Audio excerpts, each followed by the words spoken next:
He's the Hall of Famer. He's Warren Sapp, former Tampa great, Oakland Raider great, NFL Network. Thursday night, we got the Bills and Browns. And you can see him on NFL Game Day morning every Sunday morning at 9 a.m. Eastern. Big man, how are you? I'm doing good. What's up, Dan? Where are you? In Florida. Yeah, how is it?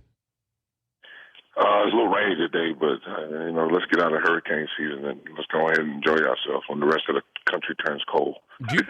Do you play golf? Yes, I do dabble a little bit. Are you any good? No, I shoot my number and I'm happy.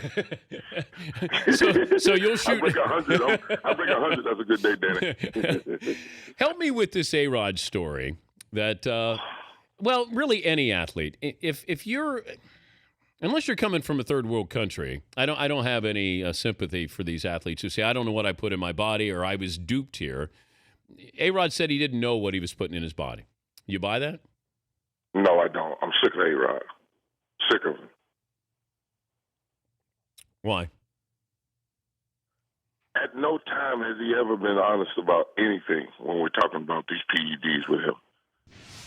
I mean, it's always somebody else's fault. It's always something. I mean, Jesus, just stop. Just stop, kid. Lay yourself on the table, and we'll give you a second chance. I mean, come on.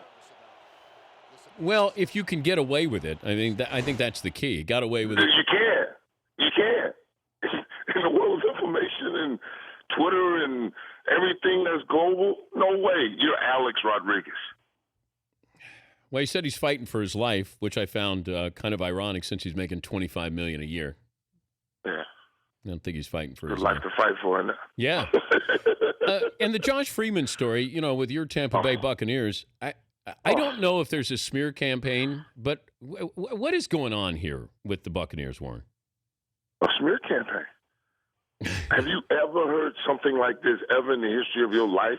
Somebody voluntarily enter into a program and you can't pick up the phone and call the league in which you're paying this guy millions of dollars and say, what's he in for? You don't have to question it or worry about why the collection man is testing your quarterback. You have direct contact with the league. You don't need to do what they did. That's crazy. What is Freeman's reputation? I don't know, because fun-loving guy that, I really don't know the kid, like that. I wish I did, but I don't. Because something happened here.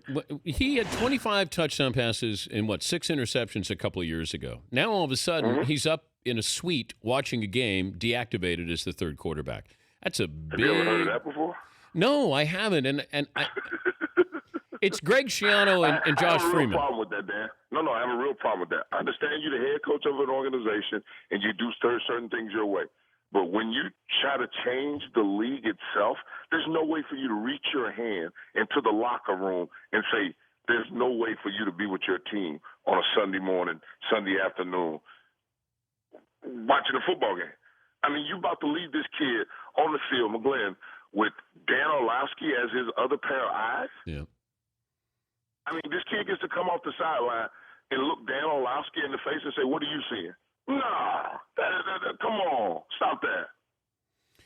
Well, I'm also just trying to figure out, you have the college coach who goes into the pros, and it's hard to bring that college feel into the pros because you guys aren't buying it. Is Schiano, is this a style that can last there in the NFL? I can't see it, Dan. I can't see it because if you're treating grown men like children and you're holding them hostage, because nobody's going back to their little town in wherever before they went to college and never get a shot. They have their shot now. They're on the stage. They've made it to the league. And now you have to be on a accountability thing. If you're telling me this is the way we win and we get in close games, you haven't won any close games. And when you're in a close game, coaching really comes a big part of it.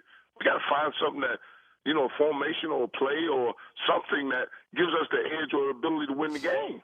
And it's really bad when you're watching the football game and you get a 6-yard run from Doug Martin on 1st and 10, and the commentator says, do you let the kid throw it here?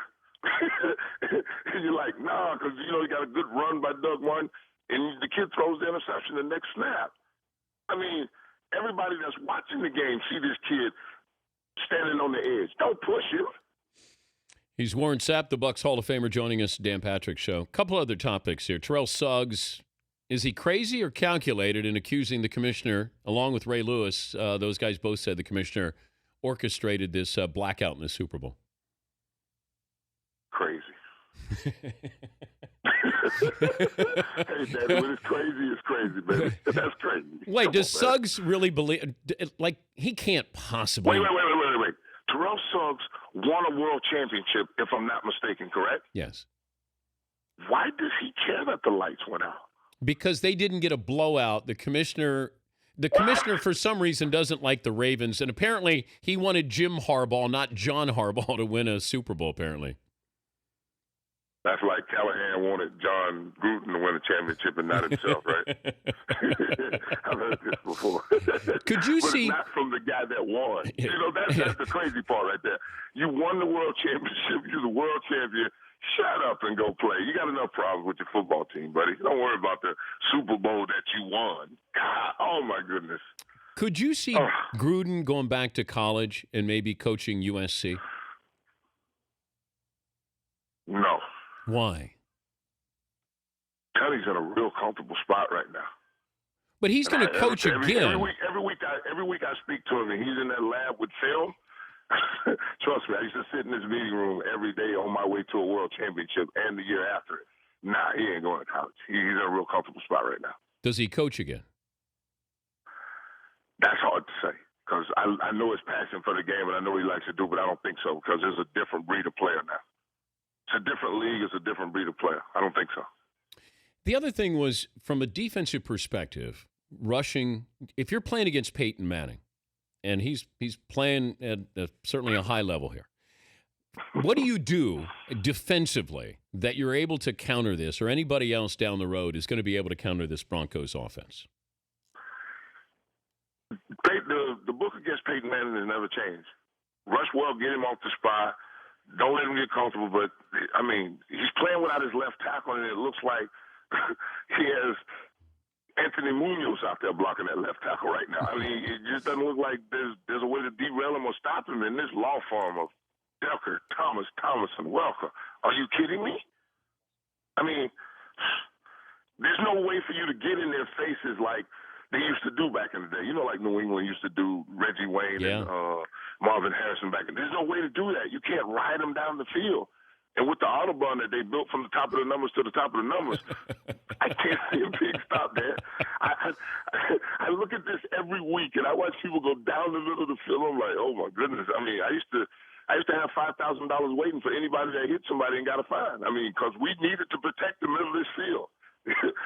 Lynchy, I got $5,000. You got to hit him. You got to hit him.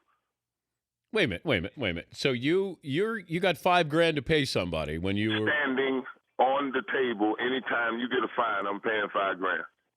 How many times did you pay fines for teammates? At least 6. Well, you chip in because they go up each time. So you chip in and then you get Brooks. Hey, Brooks, man, we need to build the field to take. I know you got $2,000 on this, Brooks. Come on. You got to put it to him that way, man. You all throw it in and you pay the fine for buddy. I mean, you got to be in it together as a team and as a defense. Because if your safety won't hit, the middle of the field is open. You're in trouble. But it's there's too much of the passing now. I said on Sunday night, I'm surprised when Peyton throws an incompletion, Warren. Oh, it's like Skelly. It really is a wide open game now. I mean, I woke up at 1 o'clock. I'm like, hey, Peyton Manning and the Broncos just scored again. I mean, there's no stopping it. I mean, it's a video game right now. Best quarterback in the NFL. Peyton Manning.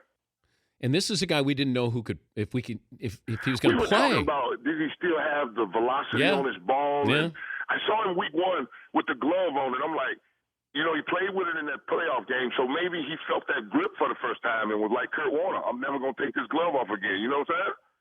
But no, he took it off, and oh, my goodness, 7 touchdowns later, we knew the man was ready to roll. And the other thing is, is the read option already obsolete? Now I'm seeing, you know, these offensive-minded guys saying, you know, maybe the read option is not here to stay.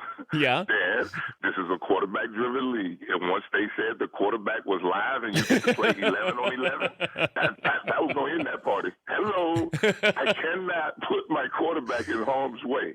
Did the league It's one thing for him to come out of the pocket and run and put himself in harm's way, then he slide. But it's another thing for me as an offensive coordinator that has a $50 million quarterback down on the field, and you're talking about That's why the option never showed up in the NFL when Jamel Holloway and Major Harris and all these guys was running into college. They didn't bring that to the league because you can't expose your quarterback to these maniacs that play defense like me. Did you just drop a Major Harris on me?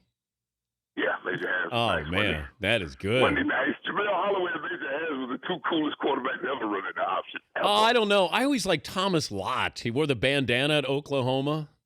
Tommy Frazier, Nebraska. Jamel Holloway had the fur coat. Come on, man. It's always good to talk to you, man. Always good. You make me laugh. You make me laugh. Hey, I have a good time with you every time I'm in this BP room. All right. Well, tell the boys I said hello. Thanks for joining us.